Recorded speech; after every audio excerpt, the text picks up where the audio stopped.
Magandang umaga sa lahat. Ngayong umaga ay babasahin natin ang ikalimang kabanata ng ikalawang Korinto at magbabahagi ng salita ay si Pastor HK.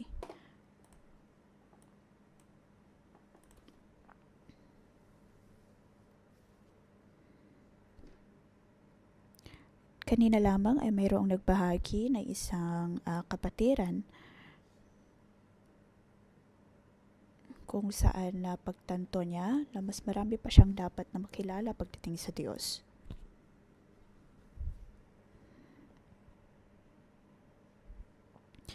Siya ay patapos na sa Bible School at kanyang napagtanto na ang paggawa nito o ang kanyang pagtatapos ay maaaring simula lamang ng kanyang buhay pananampalataya sa Diyos.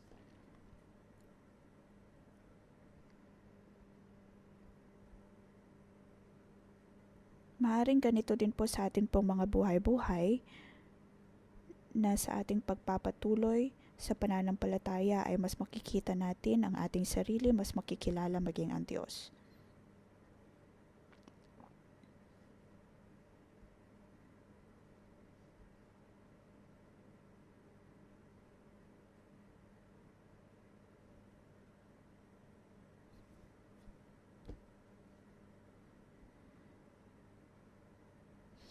Ito po ay simula lang po ng atin pong mga buhay.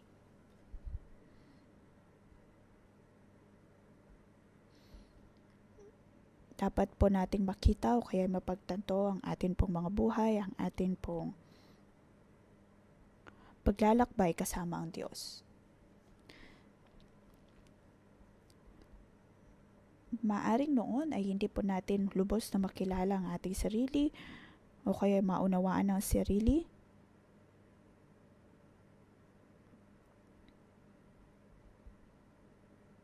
May mga bagay na ayaw nating masiyasat dahil ayaw natin na maharap ang ating sariling mga problema. Ngunit kung matatanggap po natin ang totoong tayo, mauunawaan din po natin ang pag-ibig na mayroon ang Diyos para sa atin dahil ganito po tayo tinatanggap ng Diyos.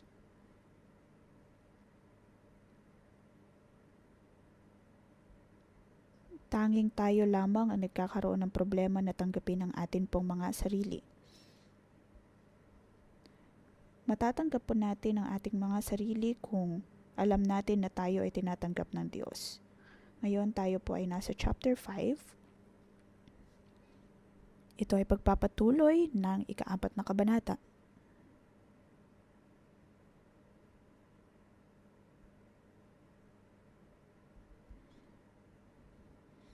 Noong una ay tinawag ni Pablo ang kanyang sarili bilang kanyang sisidlan,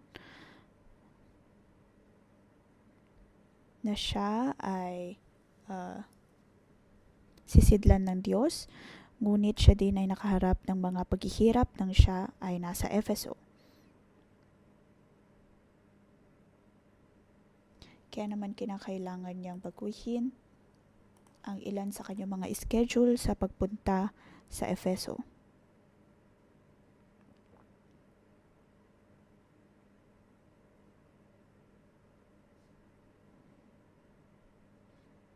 At maging ang Korinto. Dahil sa pagbabagong ito ay hindi siya lubos na naunawaan ng mga tao.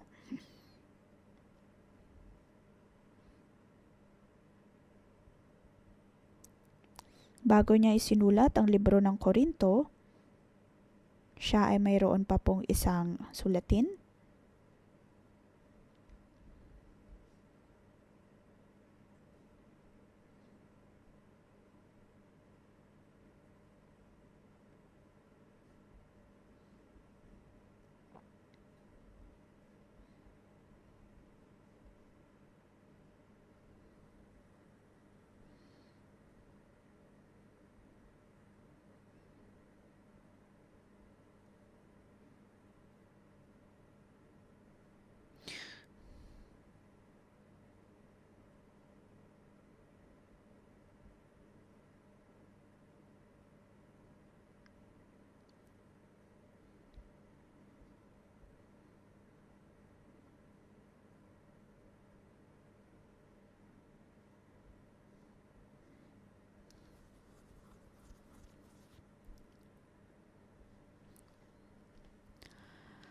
Mayroong takot si Pablo sa kanyang loob-loob na baka hindi siya matanggap ng mga tao at hindi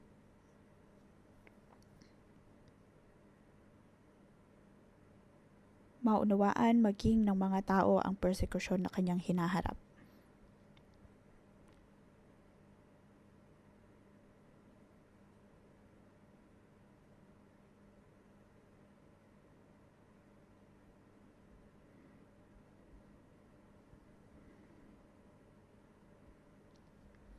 Nang makaranas siya ng mga persekusyon, nakita niya na hindi naman siya kinakalibutan ng Diyos.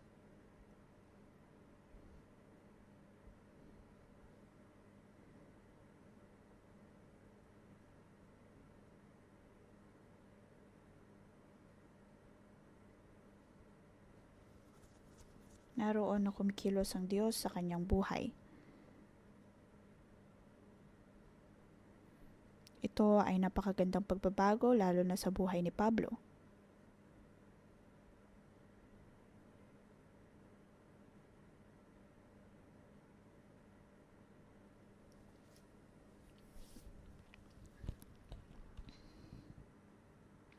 Unang talata sa kabanatang ito ay verse 1 to 5.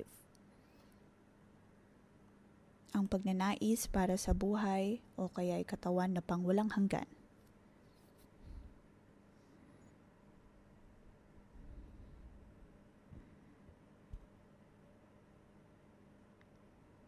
Kay Pablo, bitbit niya ang katawan at dugo ni Kristo, at sa Efeso ay handa siyang isuko ang kanyang buhay, isakripisyo ang kanyang buhay para sa kaligtasan ng iba. At dahil nga sa pagsasakripisyang ito ay alam niya na siya ay muling mabubuhay katulad ni Kristo. Kaya naman sa talatang ito, kanyang sinasabi na kahit pa masira ang toldang iyon na kanilang tinatahanan, ang katawang lupa na mayroon sila, panigurado namang mayroong tahanan sa langit na hindi kailanman masisira.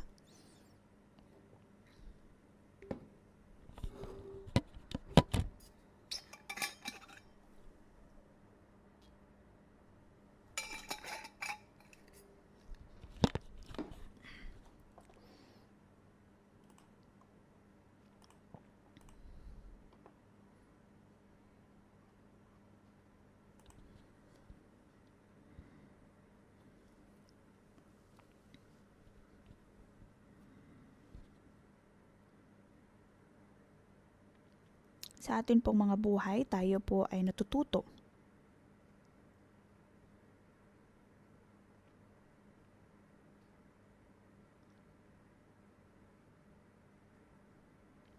Ang ating katawan, ang ating mga espiritu ay dapat na matutong umasa sa Diyos, umasa sa banal na espiritu.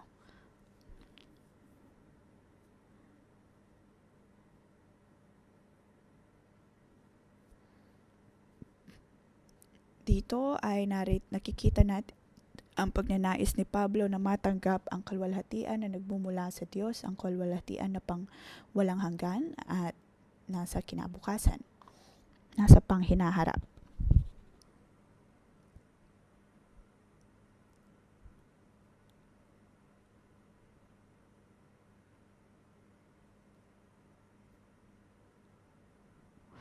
Ang banal na espiritu ay nasa atin.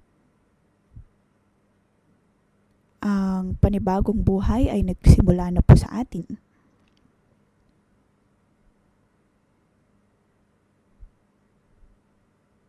Si Pablo ay nasa kanya ng paglalakbay patungo sa maluwalhating katawan na ito.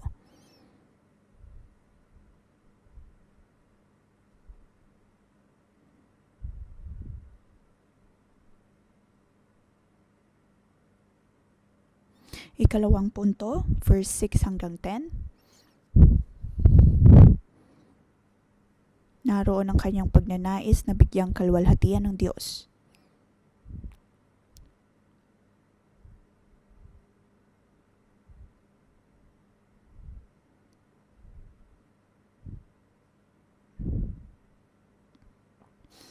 madalas ay dahil tayo nasa mundo pa lamang ay sinusunod natin kung ano ang nais ng ating katawang lupa. Kung magagalit tayo ay magagalit na lamang tayo. Kung may mga nais tayo ay hinahabol na lamang natin kung ano ang nais natin. Ngunit sinasabi ni Pablo dito na ang lahat na ito ay maaring mawala din kung kaya naman ang kanyang pinakanais ay ang maging kalugod-lugod sa Diyos. Sa talatang ito, 2 beses niyang sinabi na siya na malakas ang kanyang loob na kahit pa makaranas siya ng kamatayan ay wala siyang katatakutan.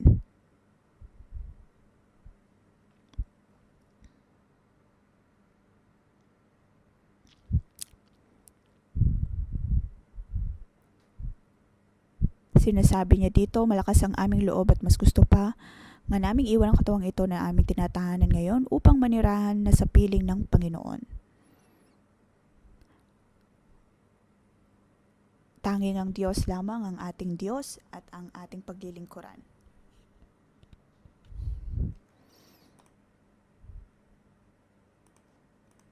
Dahil ang sisidlan na mayroon tayo isang araw ay mawawala din at masisira.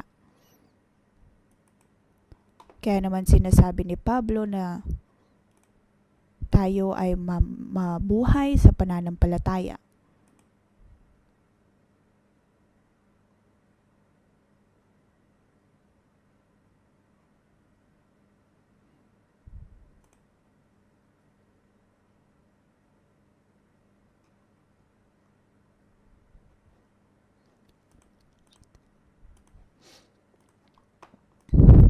Narito na sinasabi ni Pablo na kanyang lamang binibigyang lugod ang Diyos at hindi lamang niya tinitingnan ang kanyang sarili, ang kanyang mga pangangailangan.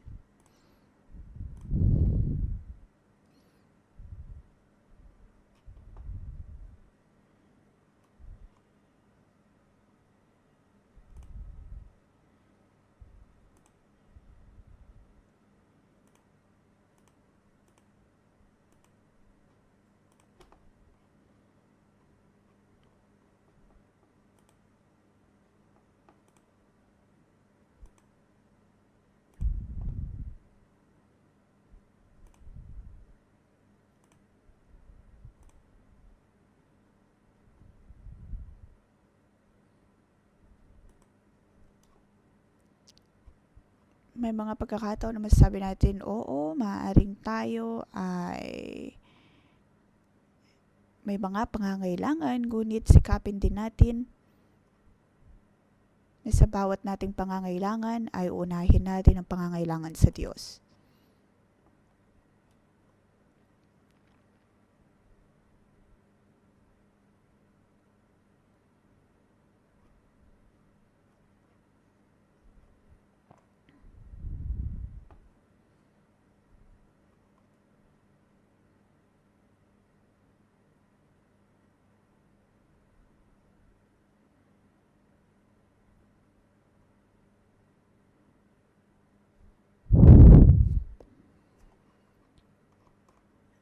Sa pagbabasa natin nito, hindi po natin tinutukoy ang mga hindi pa nakakakilala sa Diyos, bagkus ay sa mga katulad po nating mananampalataya na. Tayo ay binibigyan ng Diyos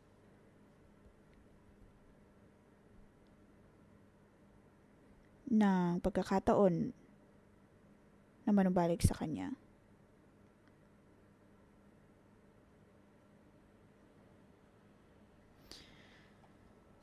Sa susunod na talata, makikita natin na ang pananaw ni Pablo ay nagiging mas malinaw. Kanyang ipinapakita ang kanyang tunay na buhay sa librong ito. Sabi niya sa verse 11, kaya nga dahil may takot kami sa Panginoon, sinisikap naming hikayatin ang mga tao na manumbalik sa Kanya. Alam ng Diyos ang tunay naming pagkatao at inaasahan kong kilalang kilala rin niyo ako. Dahil mayroong mga tao na hindi nauunawahan si Pablo.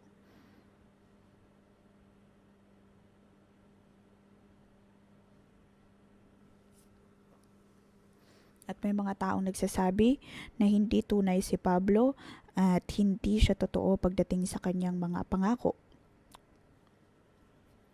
Ngunit ano nga bang uri ng tao si Pablo? Kanyang sinasabi na kanyang kilala ang kanyang sarili,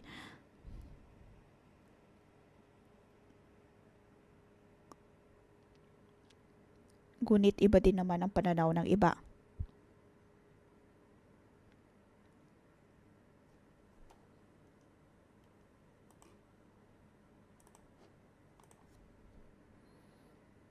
Dapat po nating siyasatin ang ating mga sarili.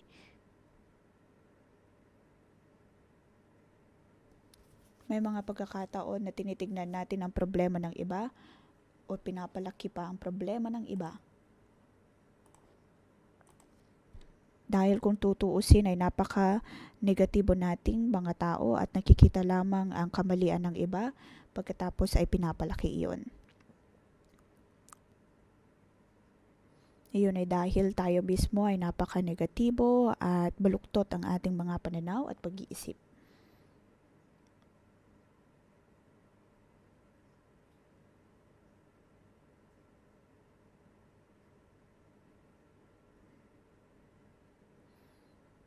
Naging ganito ang pahayag ni Pablo dahil marami sa mga taga-Korinto ang nagiging dahilan ng dibisyon at ayaw na ni Pablo na makisama sa kaguluhang ito. Kung kaya naman kanyang binigyang linaw na kilala niya ang kanyang sarili at hindi siya apektado sa pananaw ng iba. Kung ano man ang sinasabi ng iba, hindi iyon ang representasyon ng katotohanan.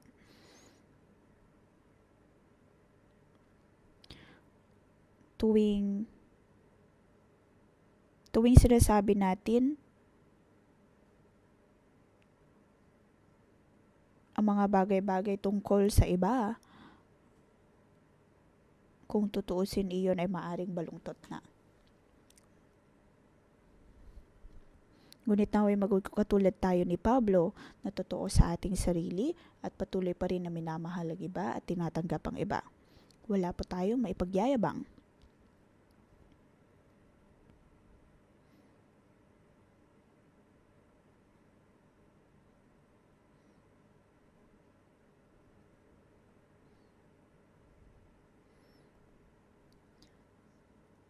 Sabi niya dito sa verse 13, kung kami parang nasisiraan ng isip, iyon ay alang-alang sa Diyos, at kung matino naman kami, iyan ay para sa kapakanan ninyo.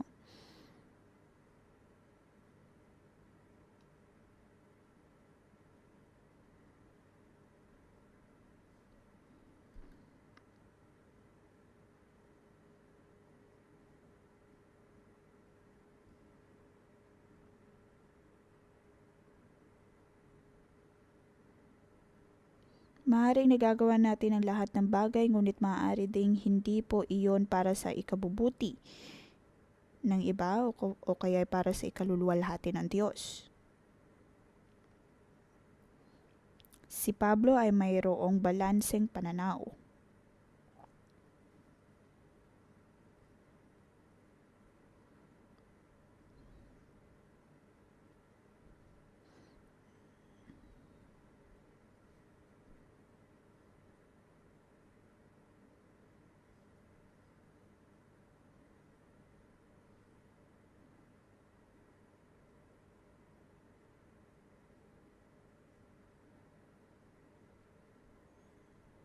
Makikita po natin dito na si Pablo ay hindi lamang nakatuon sa kalwalatian o kaya papuri na nagmumula sa tao dahil ang kanyang isip ay nasa Diyos. Sabi sa verse 14, ang pag-ibig ni Kristo ang nag-aari sa amin sapagkat natitiyak naming may isang namatay para sa lahat, kung kaya't ang lahat ay maibibilang ng patay.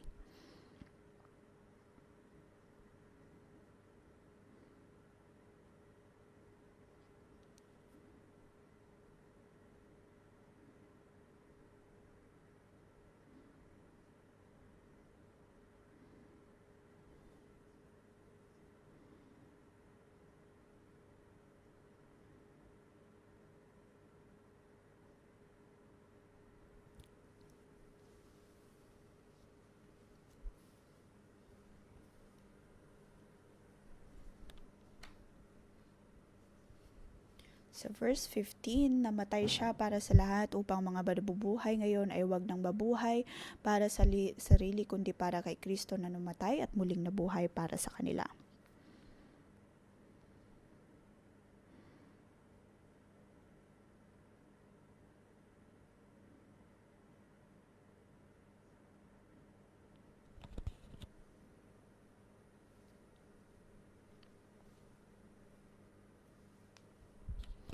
Si Pablo ay mayroon lamang pong isang layunin at iyon ay para mabuhay para sa Diyos.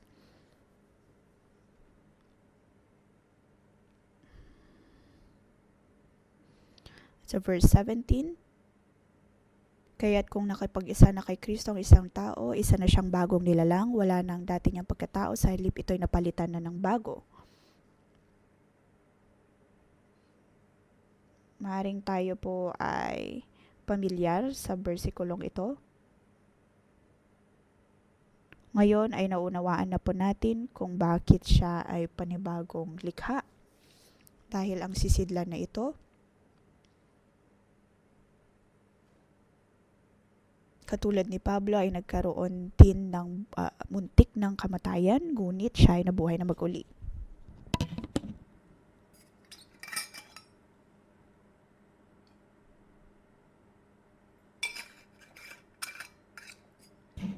Ngunit ngayon sa kanyang loob-loob ay natanggap na niya si Kristo at ang banal na Espiritu. Kaya naman kanyang sinasabi na ang dating siya ay wala na.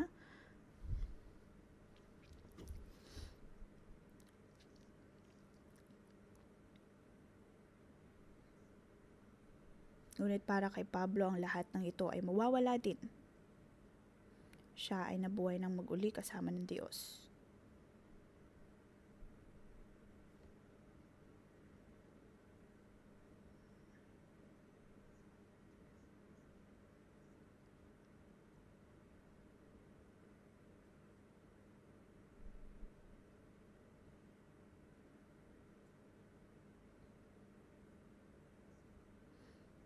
Dito sinasabi ni Pablo na nais niyang bigyang kaluwalhatian ng Diyos. O kaya maging kalugod-lugod sa Kanya. Paano po tayo magiging kalugod-lugod sa Diyos?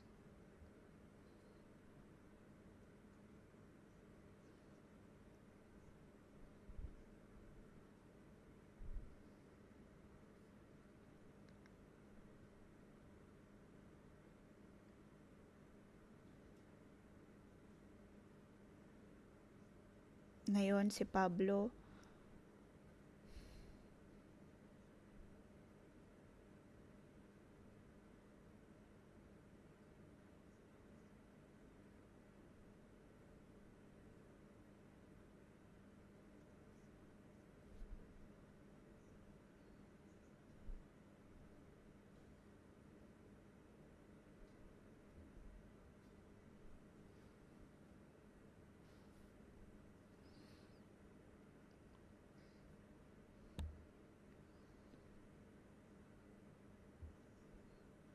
hindi kalooban ni Pablo na nahusgahan ng mga masasamang tao, ngunit ayon sa katotohanan, kanyang sinasabi kung ano ang nais ng Diyos at itinuturo sa kanila ang tama.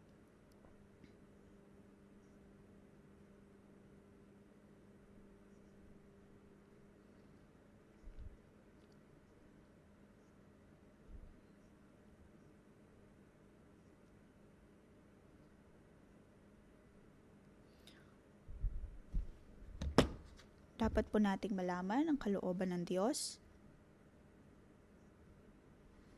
At ano nga ba ang nais ng Diyos? Maaring para sa atin ay mahirap po itong unawain. Ako man din ay mahirap ito para sa akin dahil isa akong tao na kalkulado ang lahat. At sa mga pagkakataon na kung ako ay napapahiya, o kaya hindi ako naunawaan ng iba, o kaya ay nasaktan ng iba, hindi naunawaan ng iba, ang lahat ng mga ito, mga pakiramdam na ito ay totoo.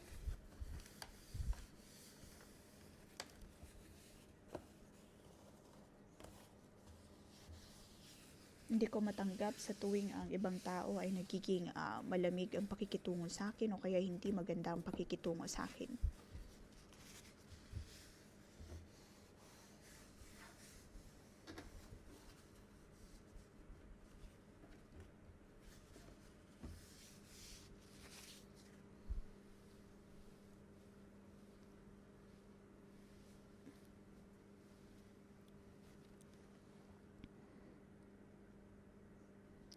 At alam kong ito ay hindi kalugod-lugod sa Diyos.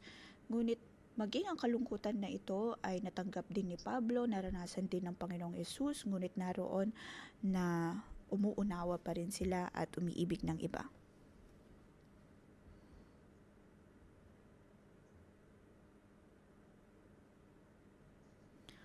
Sa pamamagitan ni Kristo,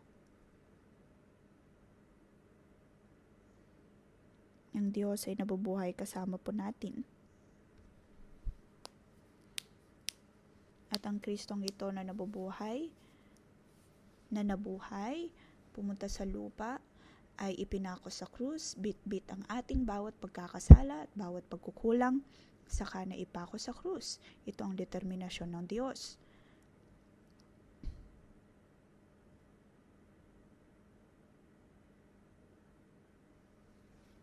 At ngayon ay naranasan din ito ni Pablo.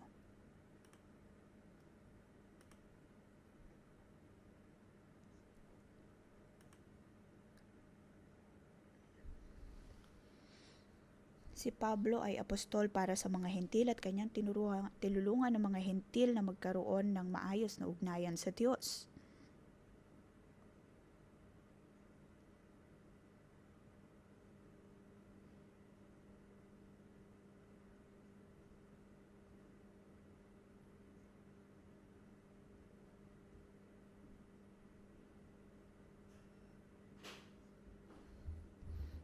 Ngunit paano po ito ginagawa ng Diyos? Iyon ay ayon sa kalooban ng Diyos.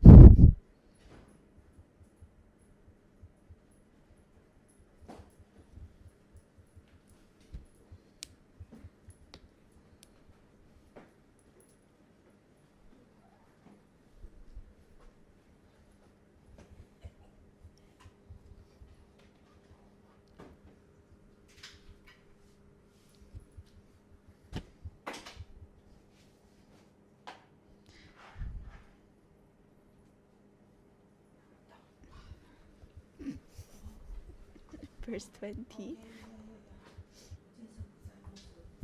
Kaya nga kami mga sugo ni Kristo, ang Diyos mismo ang nakikiusap sa inyo sa pamamagitan namin. Kami nakikiusap sa inyo alang-alang kay Kristo. Makipagkasundo kayo sa Diyos. Ang maging kasundo ng Diyos. Si Pablo ay naging apostol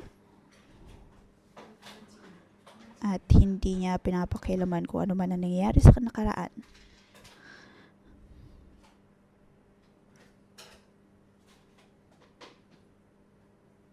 Hindi niya hinusga ng iba o nagdudulot ng kasakitan sa iba. Hindi niya kailangang lumayo sa mga taong ito.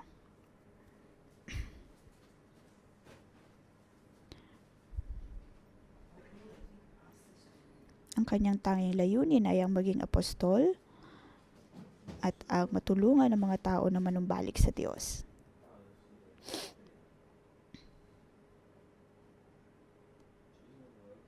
Ito ang pangunahing mensahe dito.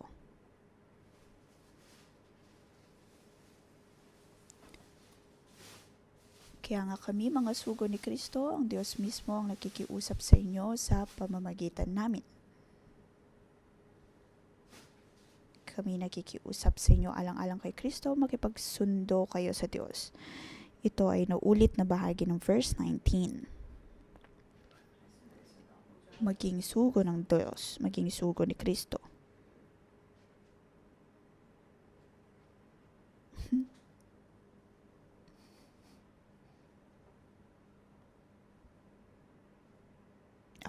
verse 19 ay ang pag-uulit ng verse 18.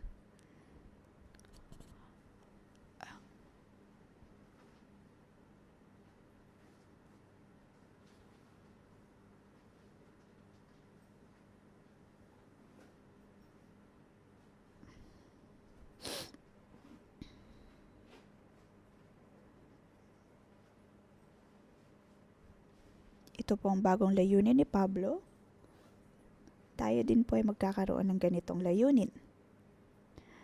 Ngunit dapat na mapabago muna ang ating pag-iisip, mabago muna ang ating pagkatao. Dahil mabilis po tayong magalit, mabilis na masaktan, at hindi po natin maaring magawa ang tungkulin na ito ng pagkikipagkasundo.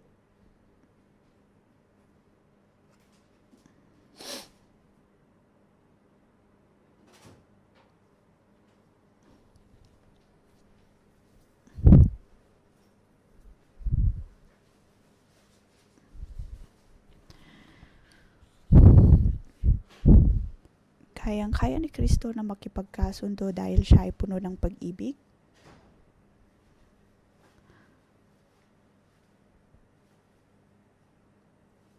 At handa siyang gawin ang kalooban ng Diyos, isakripisyo ang kanyang buhay.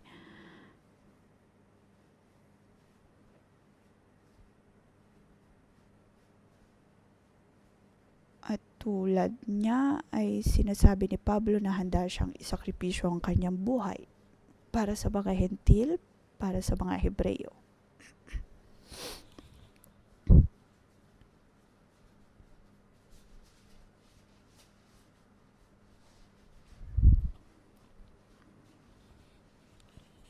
Si Pablo ay nangungusap po sa atin ngayon na dapat pong matanggal ang lumang tayo at sikapin na maabot o kaya ay maging makadiyos.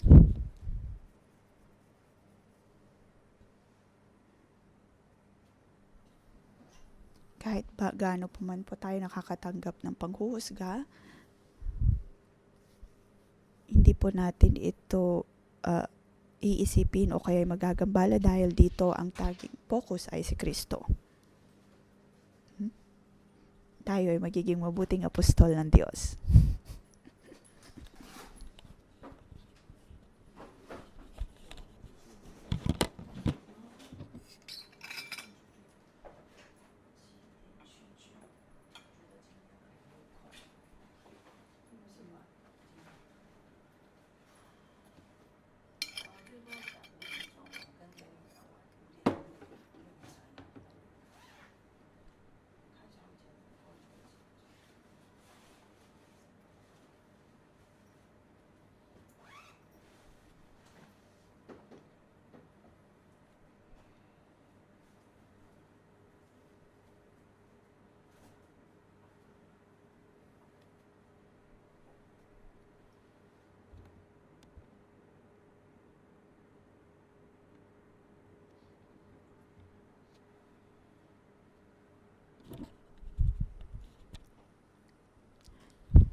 Diyos amang nasa langit, kami ay nagpapasalamat po puri sa iyo.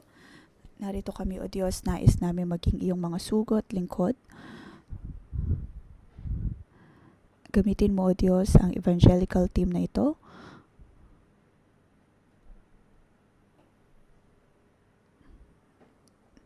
Amin pong isinusuot ang kalasag na nagmumula sa iyo.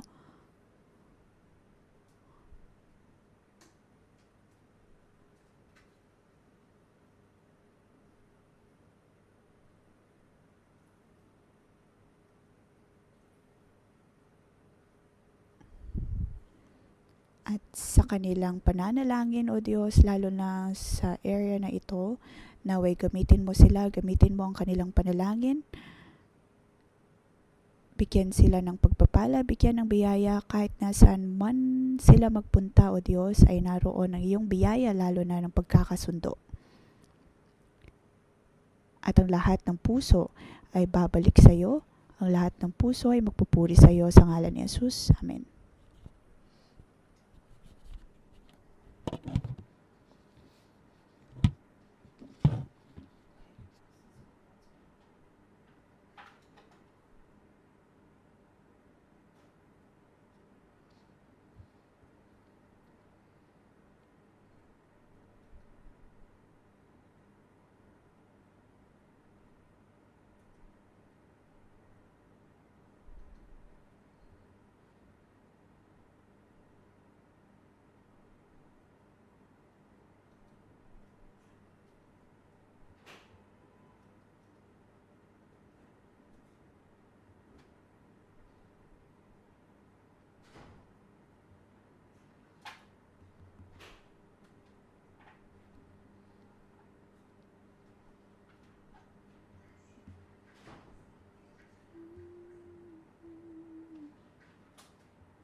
Panginoong Hesus, Ikaw ay aming pinapasalamatan. Maraming salamat sa iyong pagpili sa amin.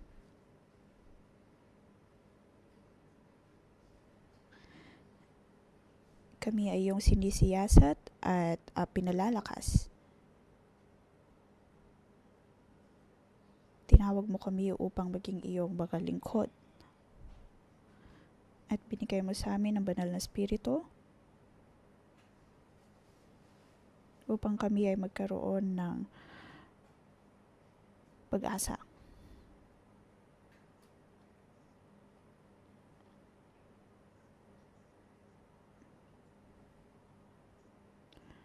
Tayo po ay magpasalamat sa Diyos, ipagpasalamat ang bagong buhay na Kanyang ibinigay.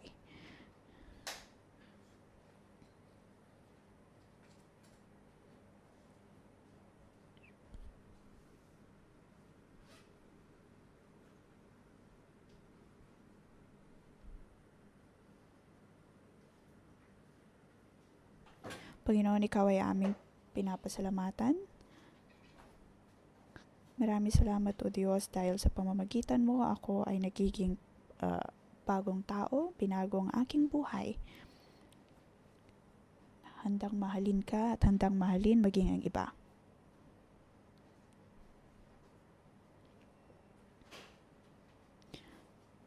Panginoon, noon, pag-aakala ko'y lahat ay nasa aking kontrol, Ngunit ang lahat ay nagmumula lamang sa iyo.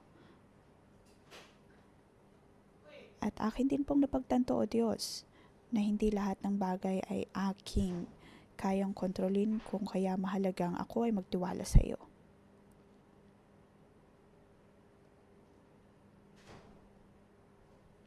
Panginoon, ako'y nagpapasalamat sa iyo dahil ikaw ang patuloy na nangunguna.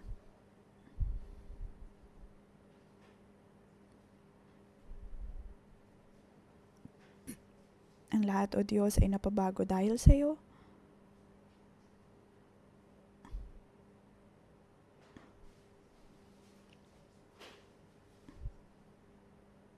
Pinabago mo kami, O Diyos, upang makipagkasundo sa iyo at maging sa tao.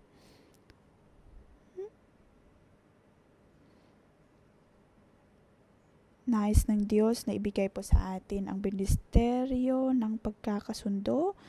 Maaari po tayong humanap ng kagrupo at maaari po nating ibahagi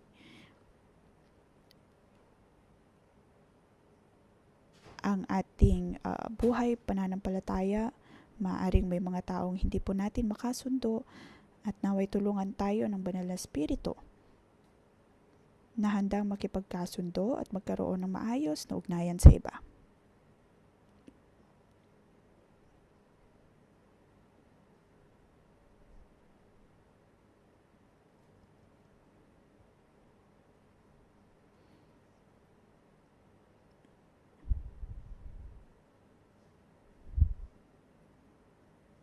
Maaaring tayo po ay hindi naunawaan ng iba.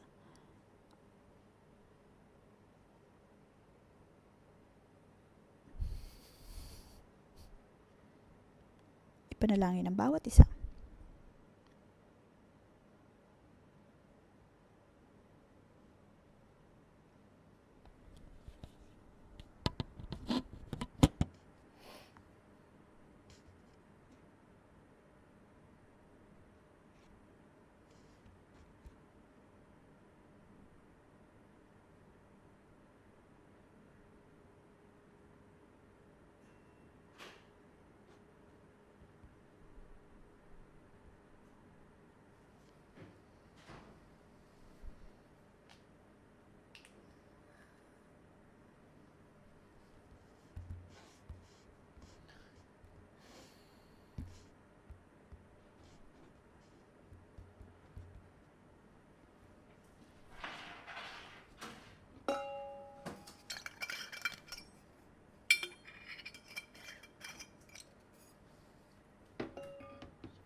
Panginoon, ako ay nagpapasalamat sa iyo, lalo na o Diyos sa iyong mga salita ngayong umaga. Tinutulungan kami o Diyos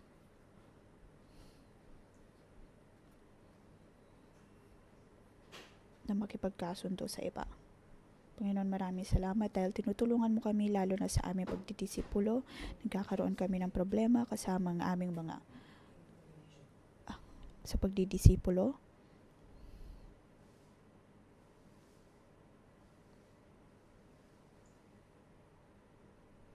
Maaring kami ay may argumento o kaya ay hindi maayos na ugnayan sa iba.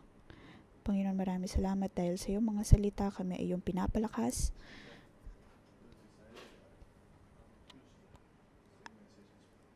at tinutulungan kami o Diyos na mabuhay ayon sa iyong kalooban. Tayo po ay tumayo.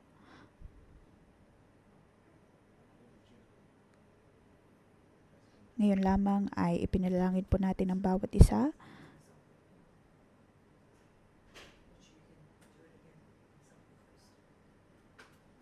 Maaring sa atin pong mga buhay, pakiramdam natin tayo ay inaatake, pinapahirapan.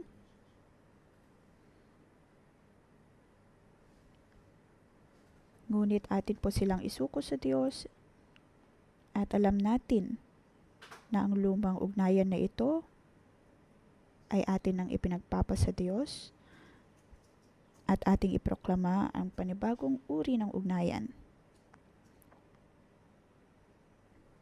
Dahil nais nating lumakad ayon sa kalooban ng Diyos.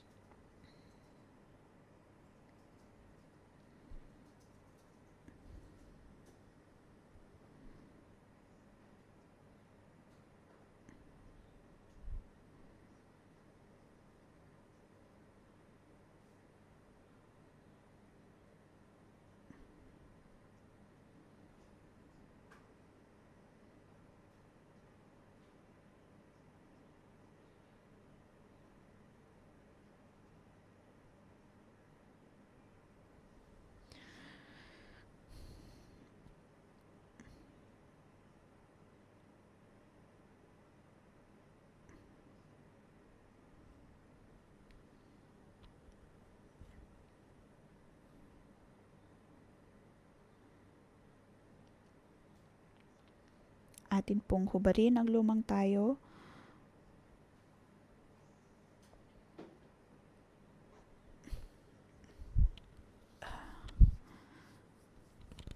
at sabihin sa Diyos na handa po tayo na isuot ang panibagong tayo, panibagong damit, panibagong kalasag na ibinigay ng Diyos.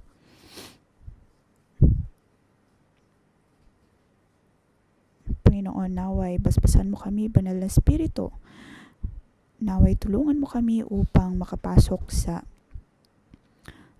bagong yugto na ito ayon sa iyong kalooban.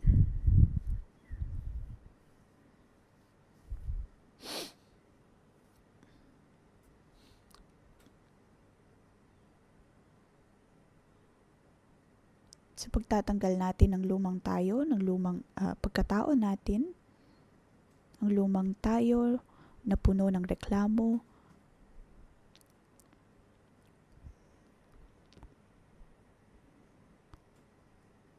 na mapagmataas. Panginoon, hindi po namin nais ang lahat ng ito. Panginoon, nakikita mo kami. Ngayon, O Diyos, kami ay buong lakas loob na tumutulog sa iyo. At ang nais namin, O Diyos, ay ang kalakasan na nagmumula sa iyo at ang iyong Banal na Espiritu na siyang pumuno sa amin.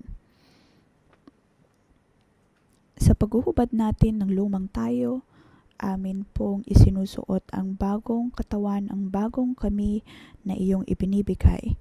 Ang imahe ni Kristo, ang kapangyarihan ni Kristo, ang Banal na Espiritu na nagmumula sa iyo.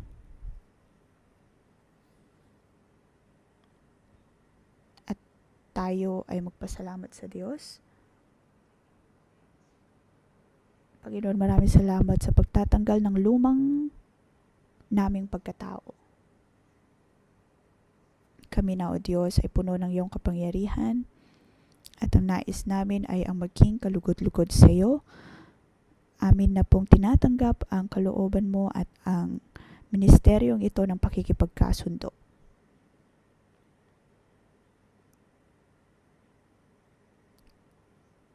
Kami ay iyong isinugo upang matulungan ang iba na makipagkasundo sa iyo.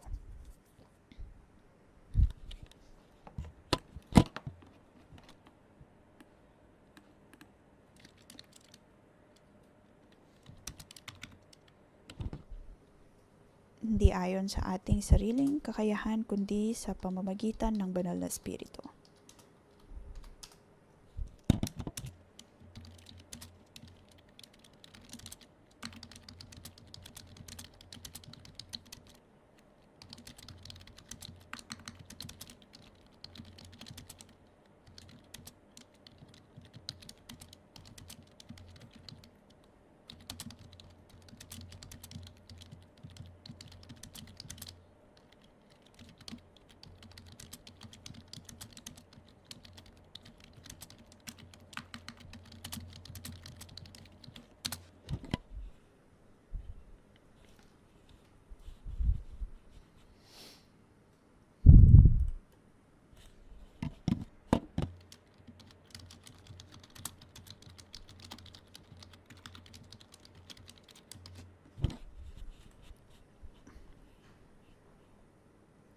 Atin pong tanggapin ang banal na Espiritu.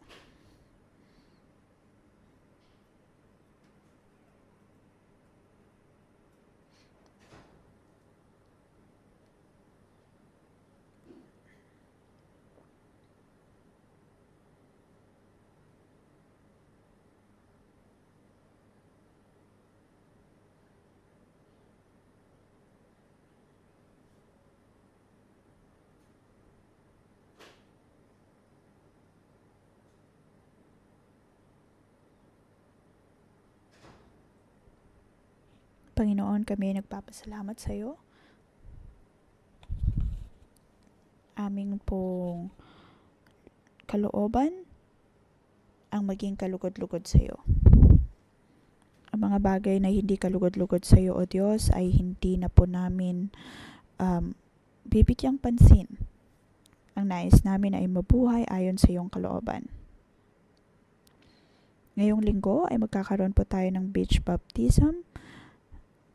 At ito ay para makita ng iba ang kalwalhatian ng Diyos at matanggap ang kanyang dakilaan.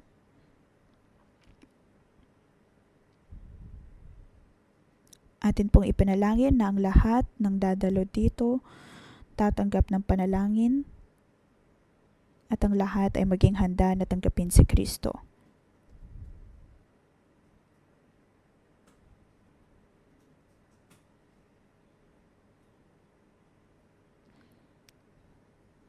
Diyos amang nasa langit, ikaw ay aming pinupuri.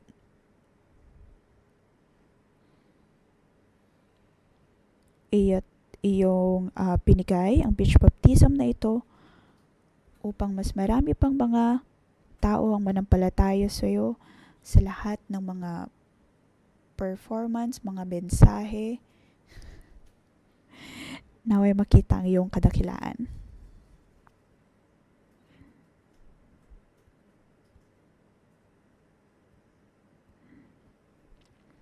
Panginoon, bigyan mo kami ng maayos na kalagayan ng panahon at iyo ding pagpalain, O Diyos, ang aming mga koponan, naway mabitbit namin ang iyong pag-ibig at kami ay kikilos ng may pagkakaisa.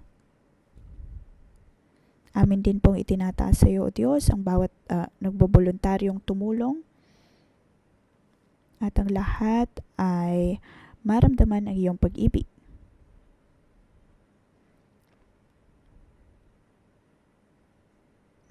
Panginoon, na may maging isa kami sa paggawa nito, magkaroon ng maayos na lagay ng panahon.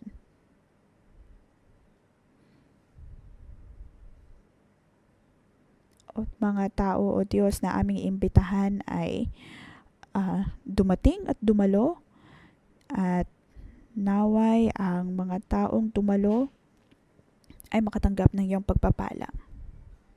Sa ngalan ng Panginoong Yesus ay aking pinagpapalang bawat isang narito, on-site man on online. Naway matanggap ninyo ang Diyos, magkaroon kayo ng lakas na loob, at hindi na muli pang matakot. Sa ngalan ng Panginoong Yesus, kayo ay aking pinagpapala.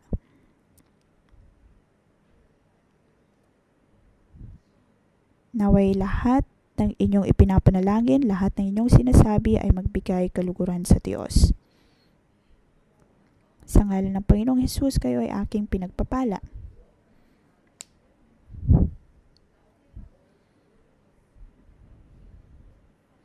Ng iyong mga emosyon, ang iyong kaisipan, ang lahat ay aayon sa kalooban ng Diyos. Naway magkaroon kayo ng pagkikipag-isa sa inyong mga sarili at makapasok nga sa ministeryo ito ng pakikipag-isa sa iba. Dahil kung hindi ninyo tinatanggap ang inyong sarili, mas madali ang magkaroon ng galit, mas madali ang magkaroon ng sariling kritisismo. Sa ngalan ng Panginoong Hesus, kayo ay aking pinagpapala na inyong mahalin ang inyong mga sarili. Tanggapin muna ang inyong sarili. Dahil sa paggawa natin nito, pag-ibig ng sarili at pagtanggap ng sarili, ay matututo din po tayong mahalin at tanggapin ang iba. Sa ngalan ng Panginoong Hesus, kayo ay aking pinagpapala.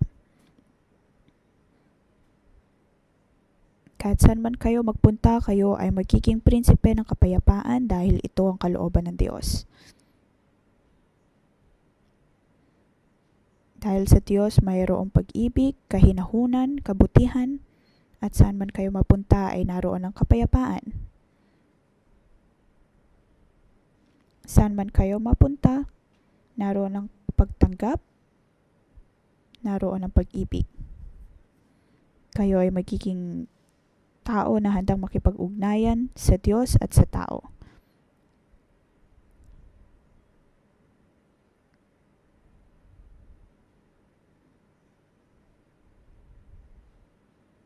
Kayo din ay magiging banal na lingkod ng Diyos, banal na pari ng Diyos. Saan man kayo magpunta, kayo ay magiging daan upang matanggap ng ibang Diyos.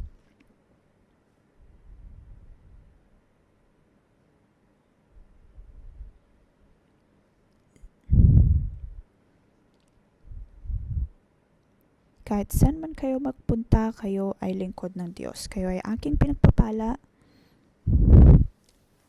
Naway maging pagpapala ang ating mga buhay. Sa ngalan ng Panginoong Hesus, Amen. Dito po nagtatapos ang ating pangawagang debosyon. Magandang umaga.